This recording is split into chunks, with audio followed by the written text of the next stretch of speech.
Nancy and I have lived at the southern end of Ocean City, New Jersey, since the last day of 2001. Our home backs up on the wetlands, which can sometimes look like Kansas and other times like Lake Erie. We have a deck facing the wetlands and have seen sunsets that can make you cry. They're so beautiful.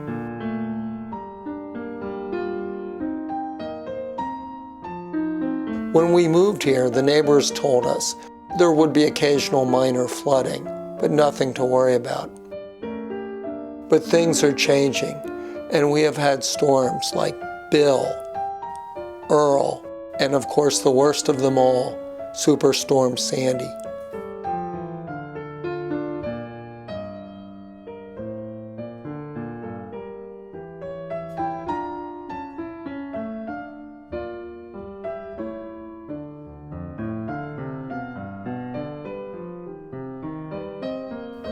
On Friday, Jonas blew into town, and Ocean City was hit with some pretty intense flooding.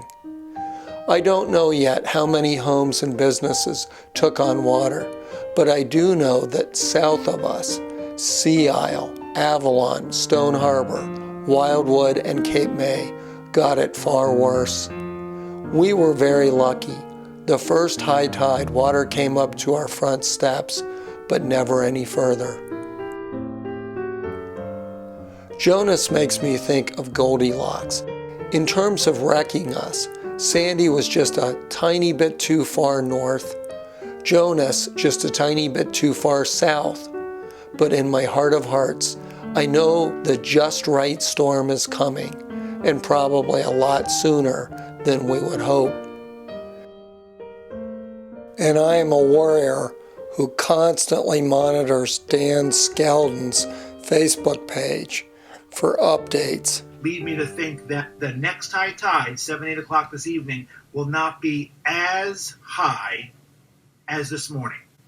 Now, that's good news, right? Yes, it is, Dan.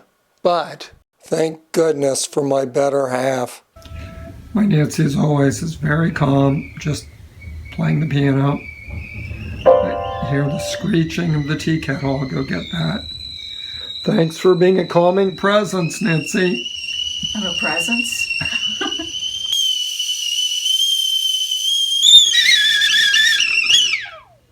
All right, enough panic. Shoot, where did I put the top to the teapot? Oh, God. I am not working on all cylinders this fine wintry day. Sandy was over 3 years ago, and I was beginning to think maybe we will luck out and die of natural causes before we are wiped out. But Jonas makes me realize how unlikely that scenario really is. It is Sunday, January 24th, and I walked over to the beach and found this gigantic channel buoy had washed up at 41st Street.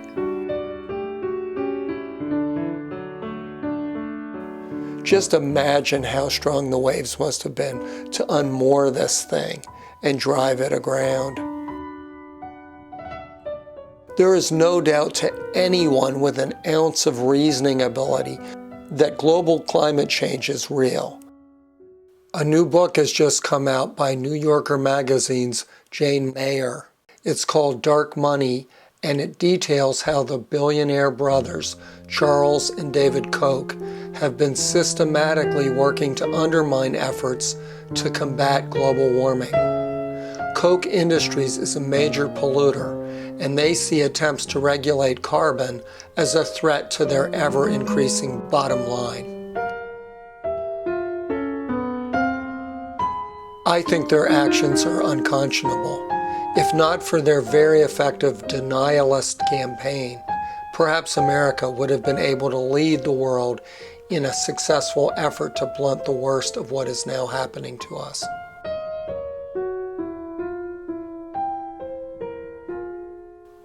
Their father, Fred Koch, had great admiration for Nazi Germany and in 1935 made a fortune from building an oil refinery for Hitler that was used to process fuel for the Luftwaffe. I generally don't believe in playing the Hitler card, but there is a very good likelihood that millions will suffer or even die from unchecked global warming.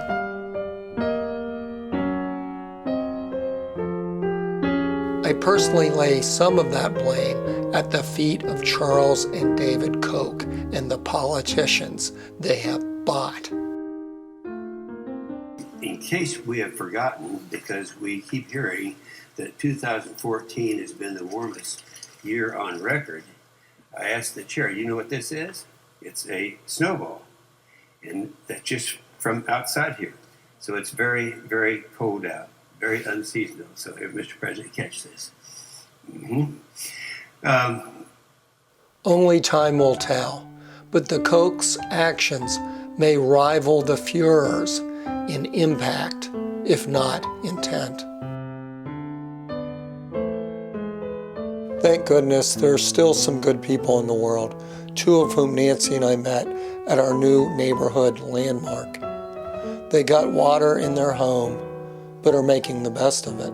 And we had the utility room in the back, and it was actually seeping up through the middle of our foundation. So we just kept sucking it up with a shop vac until it finally reseated, and we saved the boiler. These ocean cities are tough people. Yeah, yeah. By Saturday evening, Jonas was almost gone, and we were treated to yet another spectacular sunset. Nancy and I have loved our life here, but unless we do something about global climate change, we may well be the last generation of Ocean City residents. Sadly, I have talked to many people down here who have bought the Koch lies hook, line, and sinker. And if people don't wise up and start supporting action to limit climate change, there's not going to be an Ocean City in 30 years.